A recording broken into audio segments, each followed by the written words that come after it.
Selamat pagi saudara-saudariku yang terkasih. Jumpa lagi dalam Renungan Harian MSC Provinsi Indonesia. Edisi hari ini, hari Kamis tanggal 12 September 2024. Saudara-saudari yang terkasih, saya teringat akan satu pokok dalam materi pelajaran filsafat Cina waktu kuliah dulu, ratifikasi nama. Pengajaran ini diajarkan oleh Confucius, seorang filsuf Cina, yang pada intinya mengatakan bahwa setiap orang harus hidup menurut namanya atau menurut identitasnya masing-masing. Kekacauan terjadi dalam masyarakat ketika orang-orang tidak hidup menurut identitasnya masing-masing. Artinya apa? Artinya seorang anak harus hidup dan berlaku sebagai seorang anak, seorang guru harus hidup dan berlaku sebagai seorang guru, seorang rohaniwan harus hidup dan berlaku sebagai seorang rohaniwan, dan seterusnya. Saudara-saudari yang terkasih, hari ini dalam bacaan Injil, Yesus sebetulnya mau menyingkapkan identitas kita.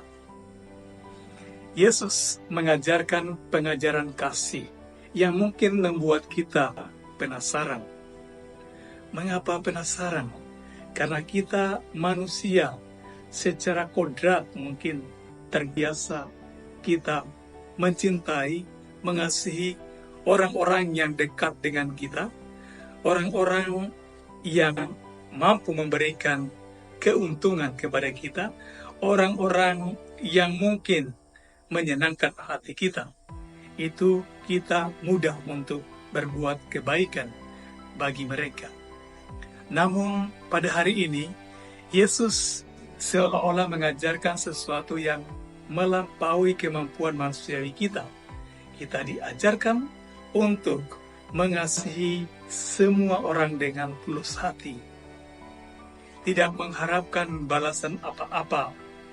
Mengasihi orang-orang yang tidak bisa membalas. Bahkan kita diajak oleh Yesus untuk mengasihi, mencintai, mengampuni, dan mendoakan orang-orang yang kita anggap sebagai musuh-musuh kita. Saya rasa orang yang pertama mengajarkan hal ini, yang membuka mata dunia, membuat orang terkagum-kagum, adalah Yesus sendiri. Dan ia tidak hanya mengajarkannya, melainkan memberikan teladan dengan mengampuni orang-orang yang telah menyalibkan dia.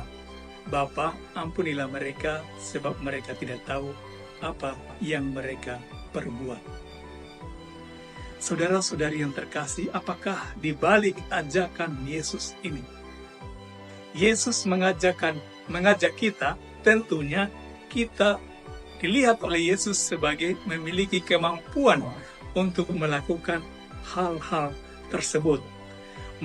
Memiliki kemampuan untuk mencintai seperti Yesus mencintai. Kita dipercaya oleh Yesus, kita memiliki kemampuan untuk mengampuni dan mendoakan musuh-musuh kita. Kalau begitu, siapakah kita?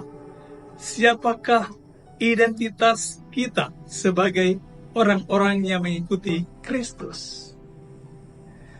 Mungkin dengan semakin merenungkan tentang hal ini, kita akan mengagumi karya Allah, karya Tuhan Yesus melalui pembaptisan yang kita terima.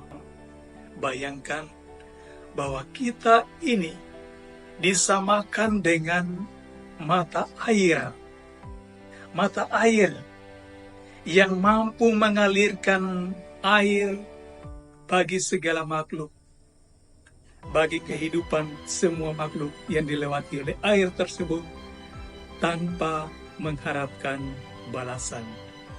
Hati kita adalah sumber cinta dari Allah mengalir melalui hati kita kepada dunia. Luar biasa. Saudara-saudari yang terkasih, kita juga memiliki kemampuan seperti matahari yang mampu untuk bersinar, memberikan terang dan kehangatan bagi orang baik dan baik bagi orang yang jahat sekalipun.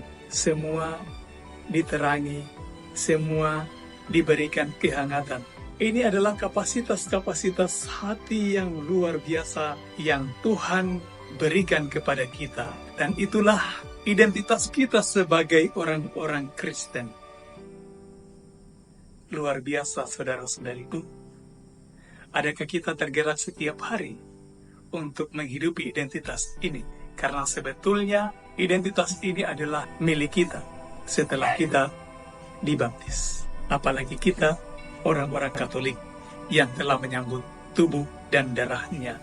Saudara-saudara yang terkasih, jangan membiarkan diri kita terlarut dalam kesempitan hati, kesempitan pola pikir. Tetapi hargai hati kita ini. Karena Yesus berkarya luar biasa, memberikan kemampuan luar biasa untuk kita. Hati kita ini diberi kemampuan untuk menjadi saluran cinta kasih tanpa pamrih dari Allah. Semoga demikian.